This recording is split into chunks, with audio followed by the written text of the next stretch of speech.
Hello viewers, this is your humble host Josh24214, and today we're going to be doing something I didn't do for the last couple of months. So, yeah, a few months ago I took a look at the Ikoria Brawl decks, and that seemed to have worked a little bit with viewership. So, I'm going to take a look at the new set for Ikoria, Lair of Behemoths, commanders for Brawl for Magic Arena. And if this series gets really good, I'll probably take a look at the rest of the commanders I didn't get to do. That was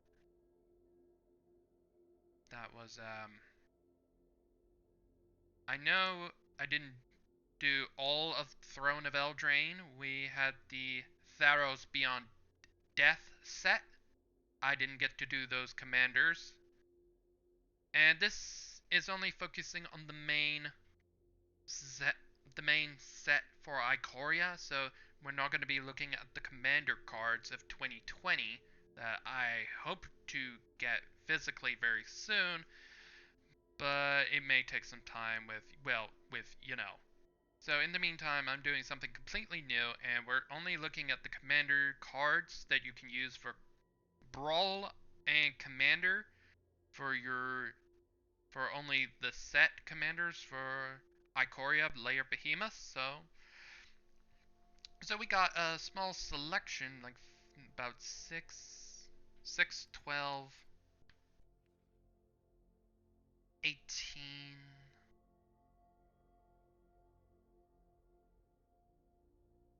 24, 26 new Brawl Commander cards, and like 3 Planeswalkers you can't have as Commander for EDH. So yeah, so all in all, that would be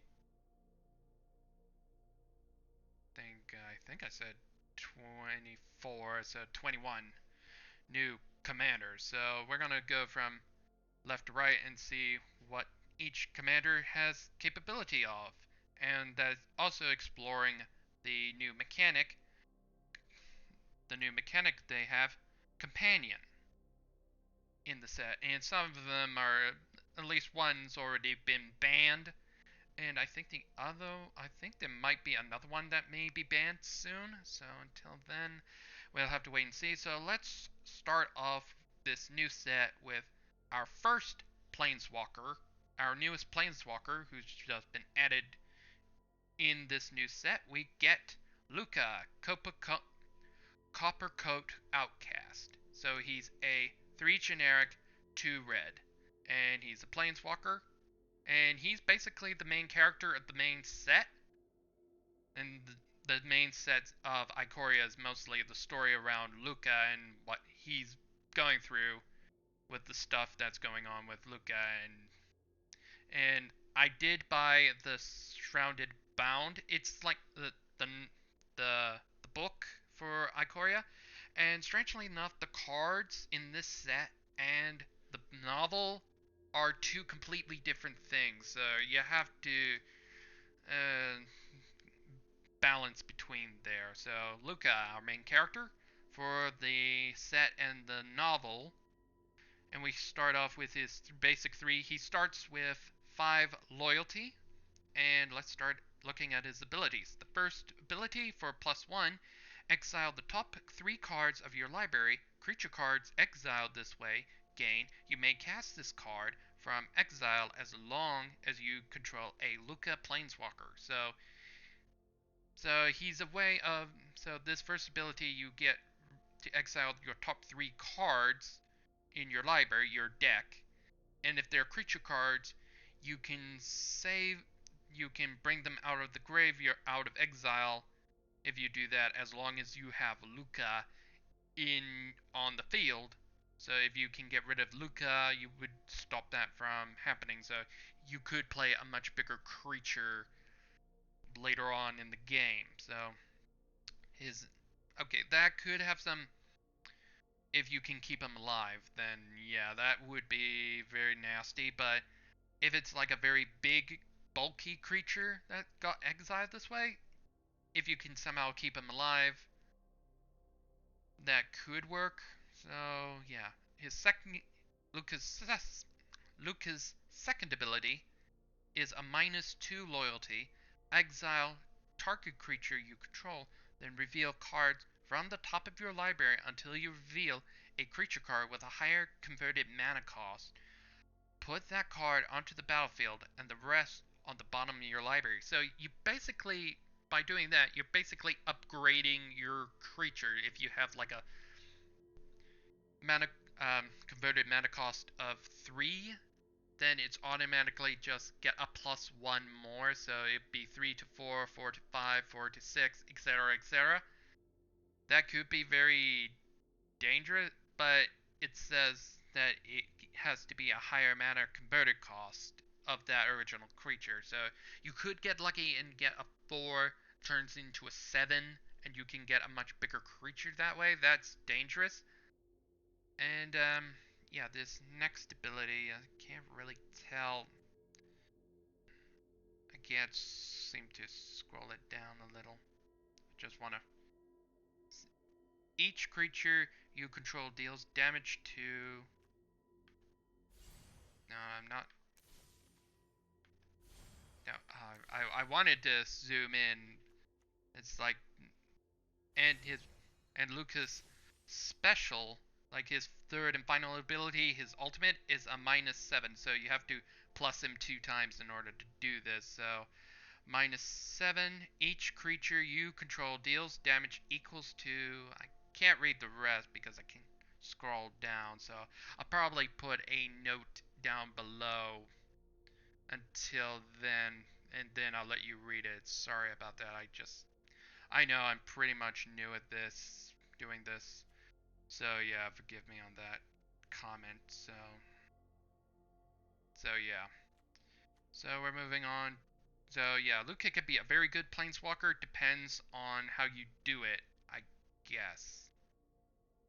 And yeah, I'll leave a note on the on his -7 ability. So it may happen again with another planeswalker that we get. So on the red, so Luke is mostly red. So we're moving to the only monocolor mono red card as your commander, and it's Yidro. I'm sorry, I'm butchering the name. Wandering Monster. He is a 5 generic and 2 red legendary creature dinosaur turtle. He has trample and haste. He has the mechanic of cycling for 1 generic and 1 red.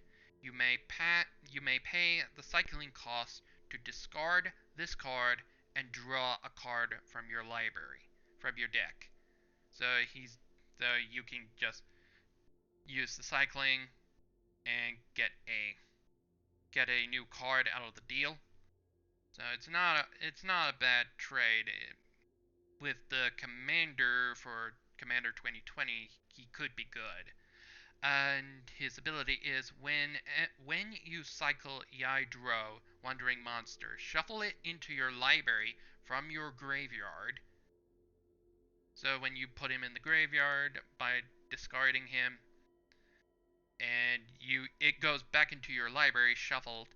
If you do that, if you cycled the card, it's saying if you cycle this card 4 or more times in this game, you may put it onto the battlefield from your graveyard instead, so you can cheap out Yidro very quickly if you can cycle him 4 times. That means you would probably have to.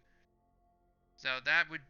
You don't know where the card is unless you've got a tutor card that will let you get that card early, and you would have to repeat cycling 4 more times to get a lot of good value. So you easily cheap out Yidro if you do it on his on the 4th time.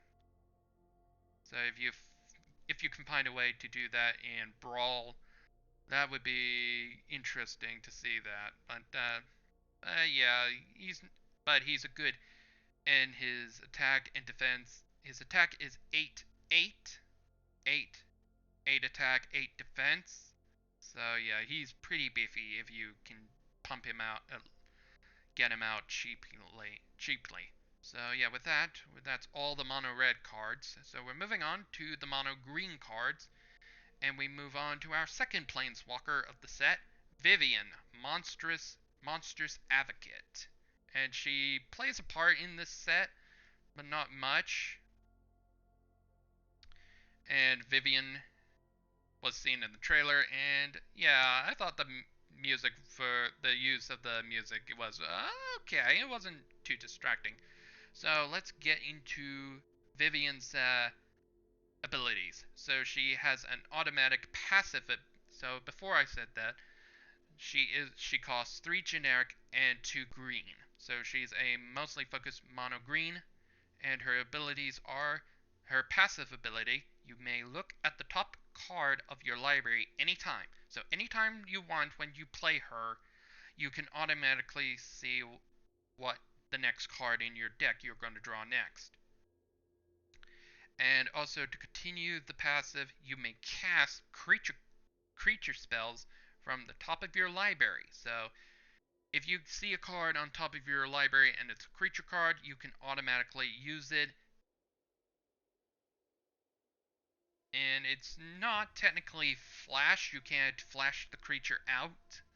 That would be busted a little bit, but that's my opinion. So she starts out with 3 loyalty, and her first automatic ability is a +1. Create a 3/3 green beast creature token. Put your put your choice of a vigilance counter, a reach counter, or a trample counter. So you can use at least one of those there for this set. That they also added counters for abilities because of mutations, a lot of the mutations and stuff like that. So yeah, you can have a choice of vigilance, reach, or trample. And it just depends on your needs, so most likely it'll probably be either between vigilance or reach. Reach get will hit creatures that are flying. Trample, you can deal excess damage to the player, or vigilance you don't have to tap. So yeah, it's an okay ability, but it'll also help you with you being able to mutate creatures, so you can cheap out certain creatures with the mutate ability and put it on the beast. So that's interesting. And Vivian's second and only other ability is a -2, and it is when you cast your next creature spell this turn, search your library for a creature card with lesser converted mana cost. Put it onto the battlefield. Oh god, that is nuts if you can pull that off. If you get like a... So it's kind of the opposite of Luca. You can get another creature onto the battlefield, and if you played like a 7 converted mana cost of 7, you can get 7 or lower, so you can get a really good creature card automatically, and tutor a very powerful creature if it was a 7 or more. So yeah, I can see people playing Vivian Monstrous Advocate more. So yeah, with that, and we move on to our second monocolor, our last monocolor creature, because the rest are all a multicolored. So we move on to our fourth and final monocolor creature with Kogla Titan's Ape. And he's a 3 generic and 3 green legendary creature, Ape. And his special ability is when Kogla the Titan Ape enters the battlefield, it fights up to 1 target creature you don't control. So it'll automatically attack another creature that is on the battlefield that's on your opponent's side of the field. and he's got more abilities with that. Whenever Kogla attacks, destroy target artifact or enchantment defending player's control. So Kogla attacks, you can destroy a enchantment or an artifact, so you can set people back. And he's got one more ability for a generic and green. Return target human you control to its owner's hands. Kogla gains indestructible until end of turn. So he when the effects say destroy, it will not work. So it's basically indestructible and makes it very hard to kill. And with the attack of 7 and defensive and toughness of 6, yeah, he could be very dangerous, but if you can kill it right away before he activates that generic in green, you can take him out super quick, but he'll be a lot more expensive when you have to play him out again. And that's the last of the monocolors, so we're moving on to our first multicolor creature and our first companion of the new set. So our newest creature is Yorlon Sky Nomad. And he's a legendary creature, bird serpent, and he has flying and he has companion. And companion is the new mechanic for Ikoria. He can be technically your commander for standard. And companion is if your starting deck meets the companion's restrictions, you may choose it to be your companion and cast it once from outside the game. If you have it like in your side deck, you can bring it out and play it with those 60 cards. So technically you got 61 cards.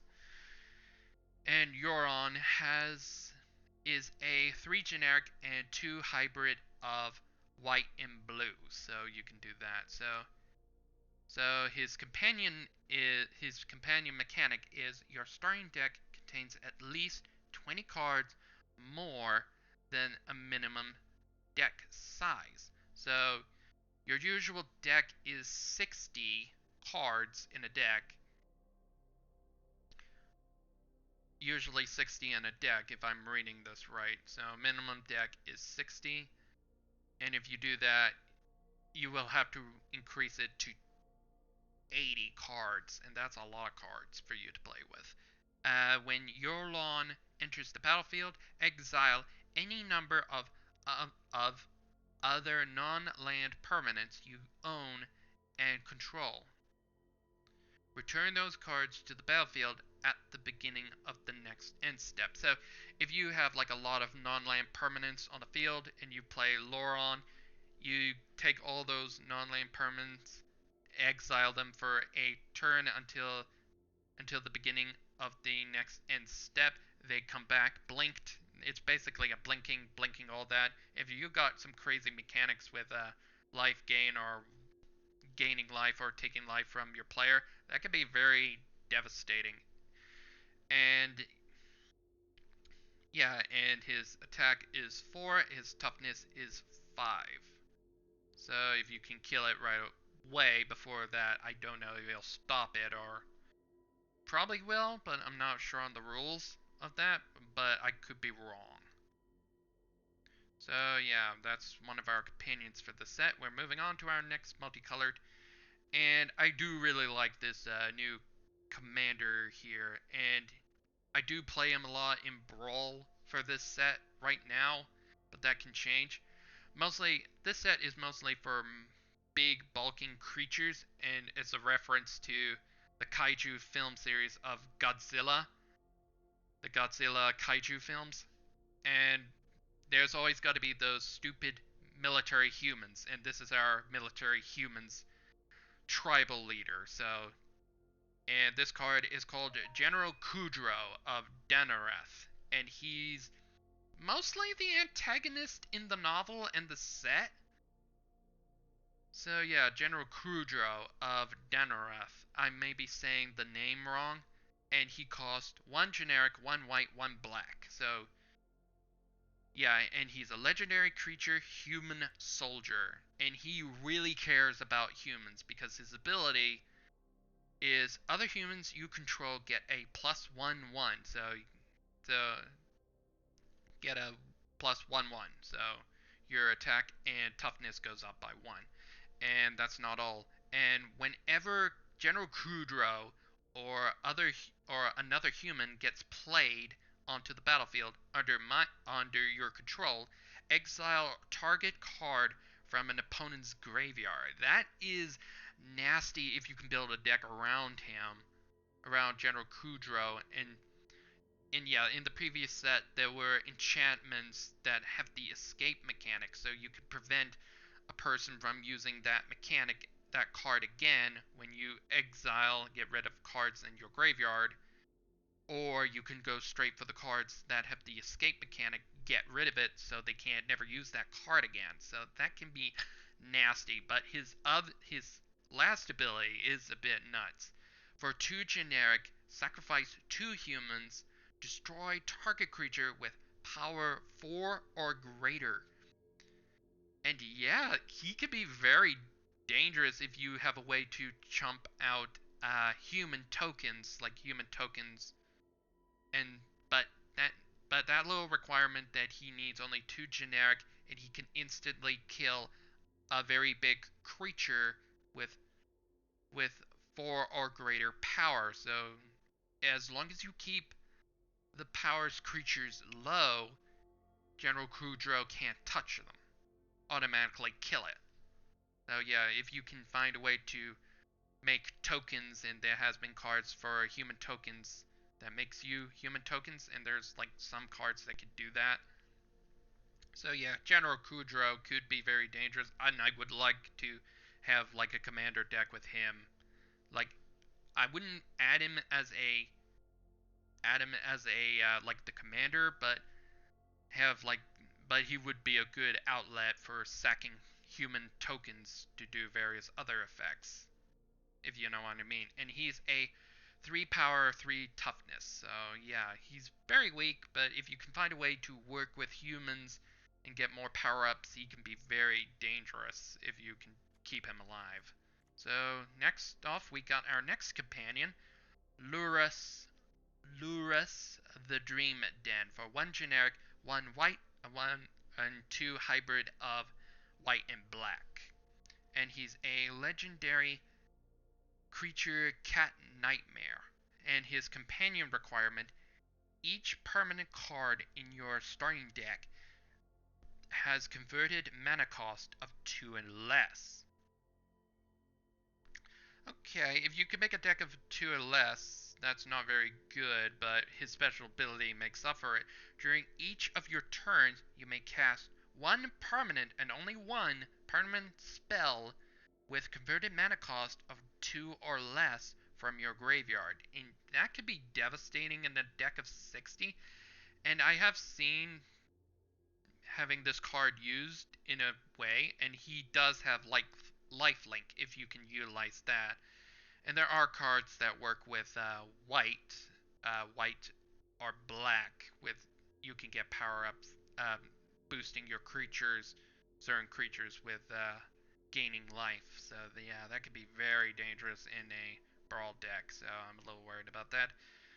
And we're moving on to, and his attack is 3, while his toughness is 2.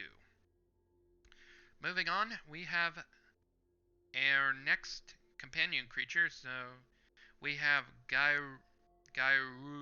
Garuda, Doom of Depths, and he's a demon Kraken for 4 generic and 2 hybrid of blue and black. So his companion requirement is your starting deck contains only cards with even converted mana cost, and that's 2, 4, 6, 8, 10, so on and so forth. And his ability, when Garuda enters the battlefield, each player puts the top 4 cards of their library into their graveyard.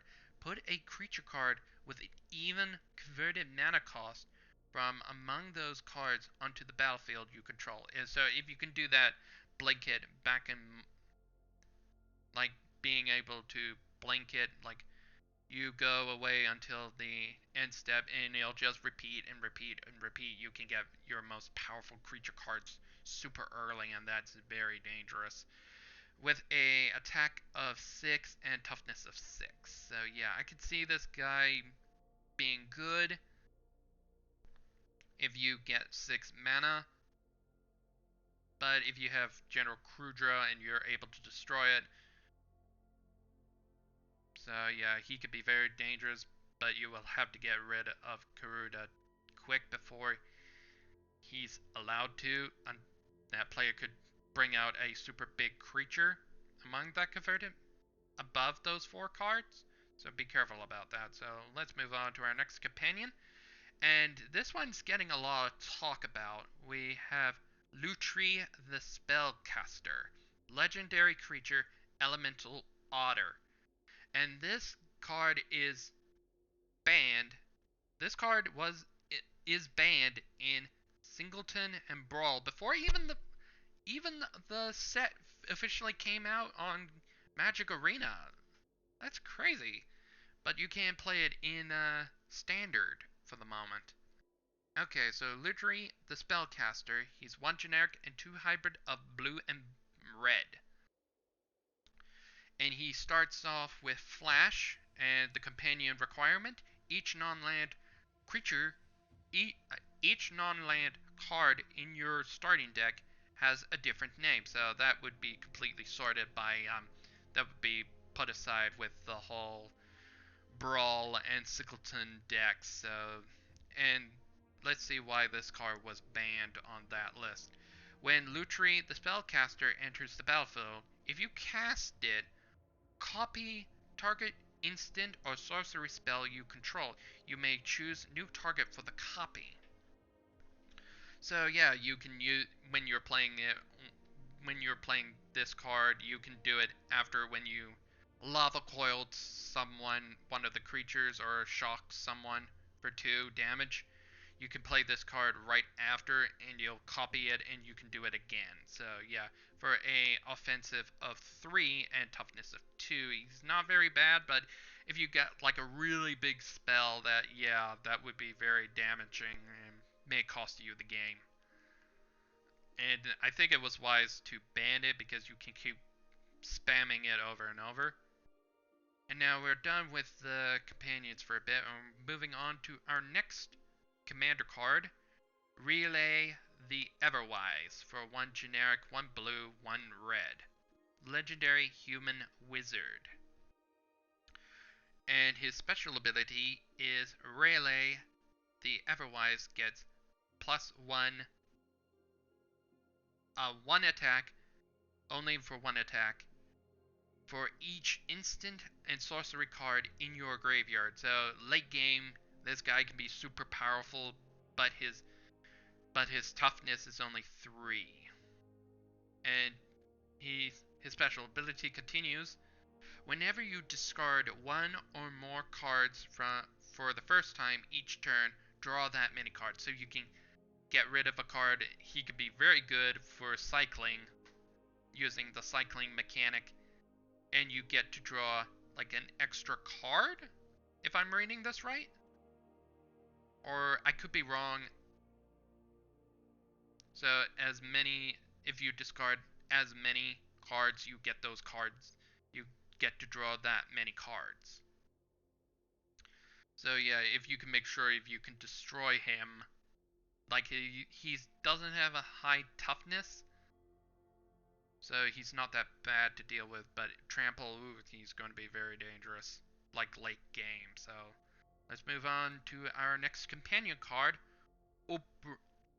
Obrosh. Obrosh, the Prey Piercer, for 3 generic and 2 hybrid of black and red. So his companion, he's a Hellion Horror. Companion mechanic, your starting deck contains only cards with odd converted mana cost and land cards. So he's kind of the opposite of Garuda. Garuda wants even. this Ubrush wants odd. And the rest goes, if a source you control with an odd converted mana cost would dealt damage to a permanent or player, it deals double that damage to that permanent or player instead. So you play Shock and it'll double from 2 to 4. And there's other cards that can boost that card by 2, so it'll turn from 4 to 8. So yeah, he can be very dangerous with the attack of 3 and toughness of 5.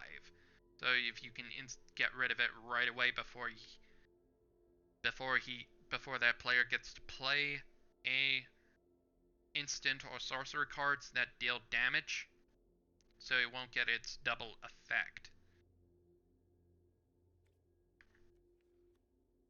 Okay, we're done for another companion, so we're moving on to another monocolored creature. Not monocolored, multicolored creature. We're done with companion for a bit. We have Chevelle. Chevelle, Bane of Monsters. For one black, one green. He's super cheap, legendary human rogue, and he comes with Death Touch. So if he attacks a creature, if it's like 4 of much higher toughness, any amount of damage a source with Death Touch deals to a creature is enough to instantly kill it. So even with 1 damage, it still dies. But his ability is very interesting, going with, at the beginning of your upkeep, if your opponent controls no permanents with bounty counters on them, put a bounty counter on target creature or planeswalker an opponent controls. And whenever a permanent an opponent controls with a bounty counter on it dies, you gain 3 life and draw a card. So yeah, he could be very powerful. Like in the beginning, you can get him on on the second turn, but players will no doubt that this could be a bad thing if you put a counter on a creature that you can kill. You automatically get 3 life and be able to draw a card, so that's good value if you can keep him alive. He's 1 attack and 3 toughness, so he's very weak to get rid of. So yeah, that's Chevelle. So let's move on to the next lot of creatures, and yeah, we only got through the first 12. The next card is another companion card, Umori the Collector, for 2 generic and 2 hybrid of black and green. And his companion ability, he's a legendary ooze companion. Each non-land card in your starting deck shares a card type. So I guess if it's like a commander saying, like, I focus more on humans, if that's what I'm just thinking of the example. As Uzumori, the Collector, enters the battlefield, choose a card type. And the reason for that, spells you cast of the chosen type cost is 1 generic less to cast. So if you can manage to get a human with a much higher, you can get a discount on the generic cost. So with attack of 4 and toughness of 5, he's a good card if you want to cheapen out human, like cheap out the card type. He's very good. Next, we have Jagnethra, the Wellspring. 4 generic and 1 hybrid of red and green. And he's a legendary elemental elk. And his companion ability, no card in your starting deck has more than 1 of the same mana symbols in its mana cost. And his special ability is a bit nutty. So you can tap this card and add white, blue, black, red, and green.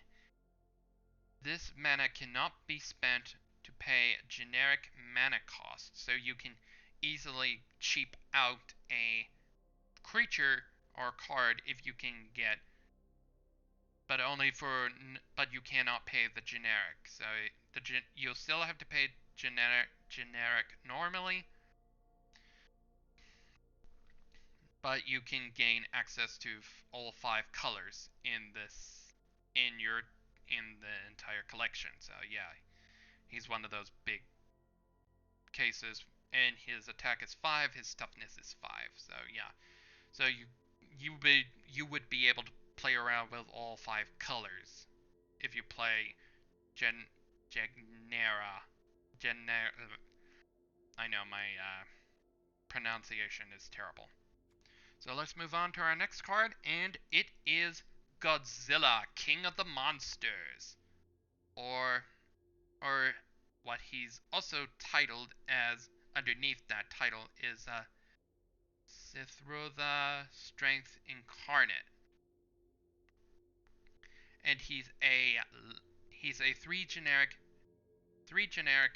1 red, 1 green legendary creature dinosaur, and he has trample, and his ability, Godzilla's ability, is lethal damage dealt to creatures you control is determined by their power rather than their toughness. So yeah, Godzilla can be super dangerous with that high 7 attack, and it'll automatically switch out from its 3 toughness to 7. So yeah, get rid of it right away as soon as it's played. Either with something that can kill it automatically and whatnot. So yeah, I can see a deck of very high attack creatures making up for their weak defense toughness. So yeah, he could be dangerous. Moving on to the next companion card, we have Cedra, the Dawn Waker. For 1 generic and 2 hybrid of red and white. Legendary Elemental Fox. His companion ability, each permanent card in your starting deck has an active ability.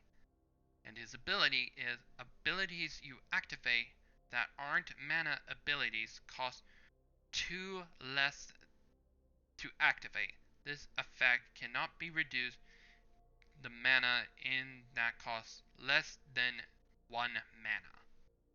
And that could be very crazy if you can pull that off, like very big abilities, and you will automatically get a discount.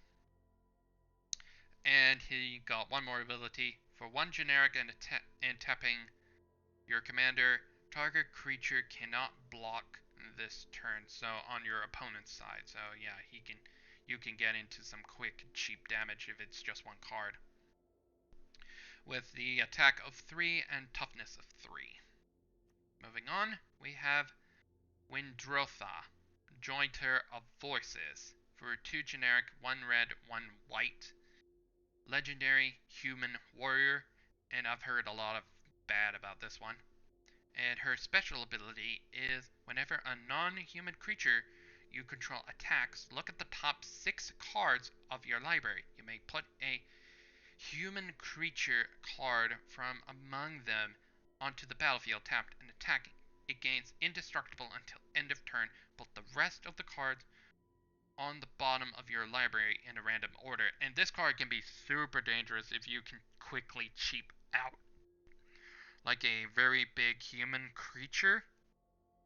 And this is a game winner for a 4 attack and 4 toughness. And I've heard rumors that people want this card banned, but I could be wrong. So yeah, this card can be very dangerous if you can get rid of it quick. So let's move on to our next companion, Kathira the Orphan Guard, for 1 generic and 2 hybrid of green and white. And it's a legendary cat beast and it has vigilance, and it's a companion ability. Each creature card in your starting deck is a cat, elemental, nightmare, dinosaur, or beast.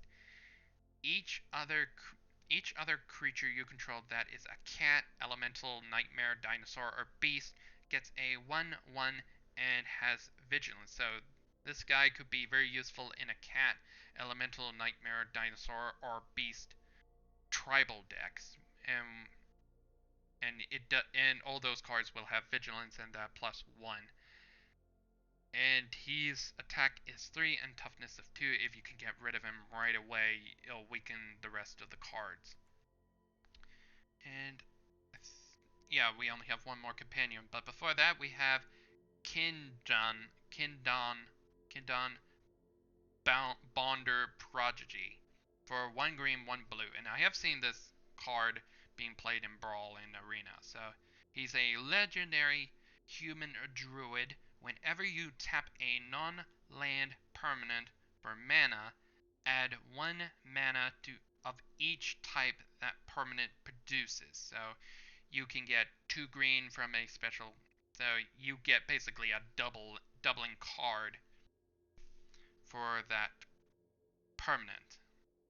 And I think I'm reading this right. For one more ability, he has a generic of 5, 1 green, 1 blue. And his ability is look at the top 5 cards of your library. You may put a non-human creature card from among them onto the battlefield, put the rest on the bottom of the library. So you can take a look at your top 5 cards, and if it's a big creature, you can play that for free for basically for 7. And with the doubling of your mana productions, that could be very nasty. But the downside is that Kinman only has a 2 attack and 2 toughness, so if you can get rid of him super quick before he can do that ability. So this one could be a game winner if you play him right. Next we have Kudra the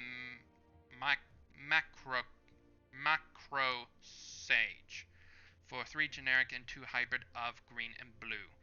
And he is a legendary dinosaur hippo. So companion ability is your starting deck contains only cards with converted mana cost of 3 or greater and lands. And his special ability is when Kudra the Macro Sage enters the battlefield, draw a card for each other permanent you control with converted mana cost of 3 or greater. So if you can get like 2 turns because you can only play cards up to 3 above 3 or more. And if you can get like 2 permanents onto the field with 3 or more, you automatically would get 2 more. You would draw 2 more cards. And if you can blink him back and forward, you can make him repeat, and you get like a big value engine to get more cards that way. So yeah, I can see this guy being played much. And he has attack of 5 and toughness of 4, so if you can quickly kill him the first time, it'll be a lot more expensive for 7 for next time, because in the roles that for Brawl and Commander, when you get rid of the Commander, you have to add an additional 2 every time for generic. Okay, moving on to the Tri-Color Commanders. For this set, and I think we're done mostly with the companions. We start off with Snapdax. Snapdax, Apex of the Hunt for 1 generic, 1 red, 1 white, 1 black. And you can get tri-lands for the tri-colors of the commanders. And Snapdax is a legendary dinosaur cat nightmare with the mutate mechanic. And mutate is if you cast this spell for its mutate cost, and that's 2 generic, 1 hybrid of black and red, and 2 white, and put it under or on top of target non-human creature of your own. They mutate into the creature on top plus all abilities from underneath it. And it has double strike and mutate cost of 2 generic, 1 black, 1 hybrid of black and red, and 2 white. And the ability is whenever this card mutates, it deals 4 damage to target creature or planeswalker an opponent controls, and you gain 4 life. And this card and the decks need to be like non-human, so humans can't mutate. So that's the downside of the mutate.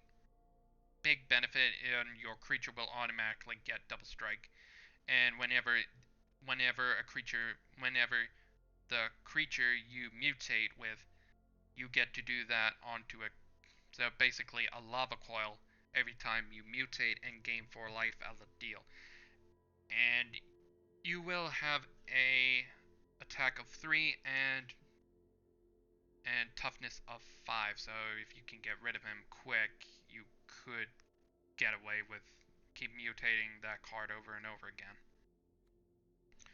Moving on, we have Lumina, Apex of Wishes for 2 generic, 1 green, 1 blue, 1 red.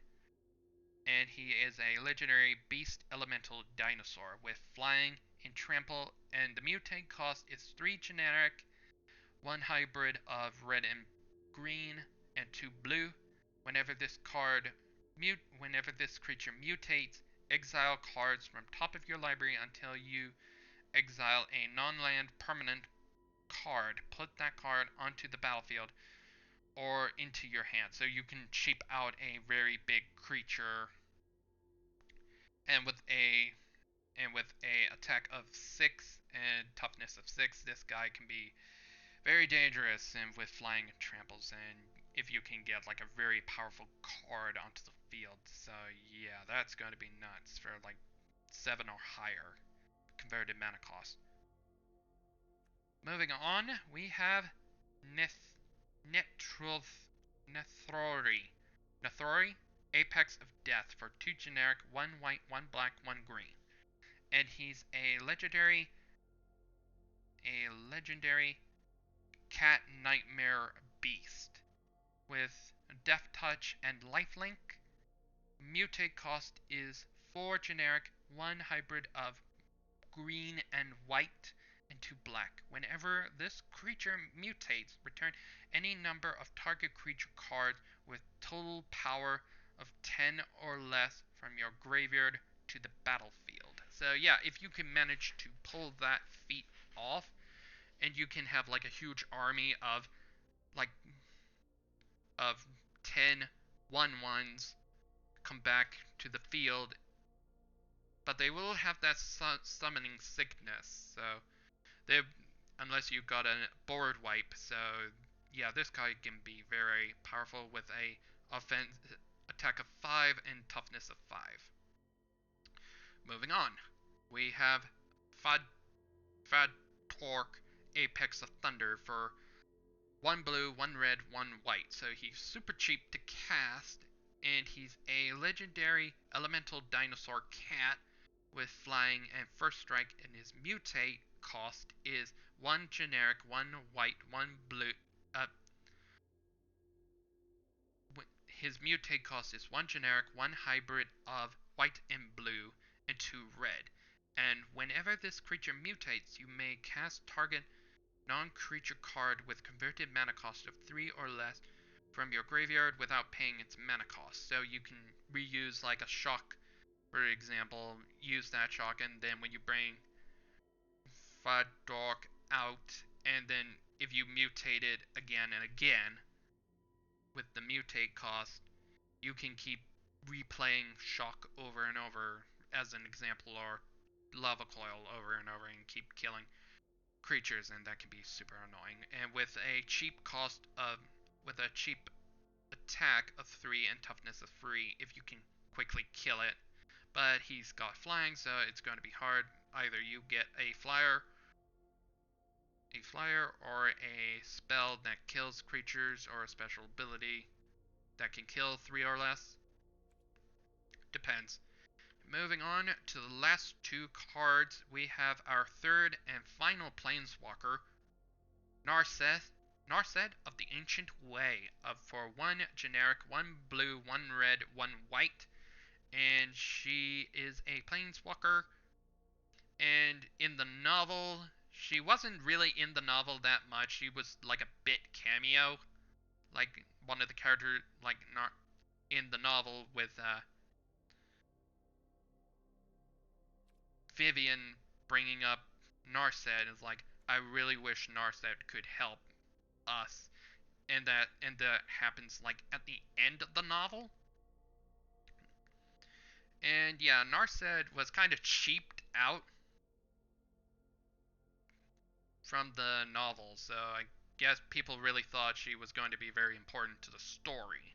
And she does like have like one other card in the set of this set. It's kind of sad to see Narset get that kind of treatment. Don't know really about the lore, so. Okay, for her special abilities, she starts off with a loyalty of 4, and her first special ability is a +1 loyalty. You gain 2 life, add blue, red, and white, and you can only spend that mana only to cast non-creature spells. So no creatures like for instance sorcery, enchantment, that's good. So yeah, you can get life, and she's a mana dork for that. Next is her -2 ability, and it's draw a card, then you may discard a card. When you discard a non-land card this way, Narset of the Ancient Way deals damage equal to that card's converted mana cost to target creature or planeswalker. And only target creatures and planeswalkers. So you use her -2, discard like a 7 converted mana cost, and you do 7 damage to that creature. Okay, it's a very good ability, and you can use that right away. And finally, her ultimate of -6, Narset gets you get an emblem with whenever you cast a non-creature spell, this emblem deals 2 damage to any target. So you can, whenever you cast a non-creature spell, like I said, you do 2 damage to any target. That includes players, so yeah, that's a very powerful ultimate. If you can trigger her, you would have to plus her twice, +1 twice. So you would have to survive, Narset has to survive 2 turns in order for her to be ultimate.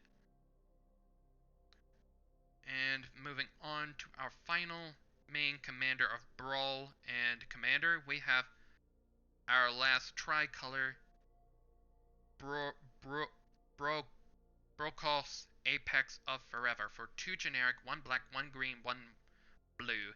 And he's a Nightmare Beast Elemental. And he comes with Trample, and his mutate cost is 2 generic, 1 hybrid of blue and black, and 2 green. And his special ability, you may cast Bokoros Apex of Forever from your graveyard using its mutate ability. So you can play him the first time, and when the opponent gets rid of that creature, you can put it in the graveyard, and you can easily cast Bokoros back from the graveyard by using its mutate ability, but remember, mutate can only work for non-human creature cards, so keep that in mind. And yeah, that's the entire set of Ikoria Lair of Behemoths, and there has been some really good cards. There are some really good cards in the set for Commander and Brawl, and I don't think there's not going to be much for this set. And yeah, and if you like this video, and you can let me know if you want to see more of the cards for Commander or Brawl, because that's how I play. I would rather like to play Brawl or Commander for Arena. So if you want to see more of these videos, let me know. And if these videos get a lot of likes and seen a lot, if you guys want me to take a look at more of the cards of Ikoria, let me know. And if you want me to take a look at the commanders of the new set, and I think the next set is Core 2021, Core 2021. And yeah, I hope you guys enjoyed it. And I know I'm just looking at the commanders, and looking at all the cards would take forever. So Until then, I hope to see you all again, and if you guys want to see more of Magic the Gathering cards, just let me know, and I'll probably try and do the next sets the same way, like Ikoria, and if you got like recommendations for other sets you want me to look at, and if you want me to go back to Theros Beyond Death, let me know. I'll probably do a commander video of the commander sets, the commander cards for our Brawl commander cards for the set. Just let me know. So until then, have a good day, everybody, and I'll see you next time. And this is your humble host, Josh24214, and I hope you enjoyed this video. If you want to have a look at the 4 Brawl decks for Thrones of Eldraine, let me just take a look up above. And if you want to put a comment or subscribe for new videos on the site, so let me know, and have a good day, everybody. And I've been your humble host, Josh24214, and have a good day, everybody, and see you next time.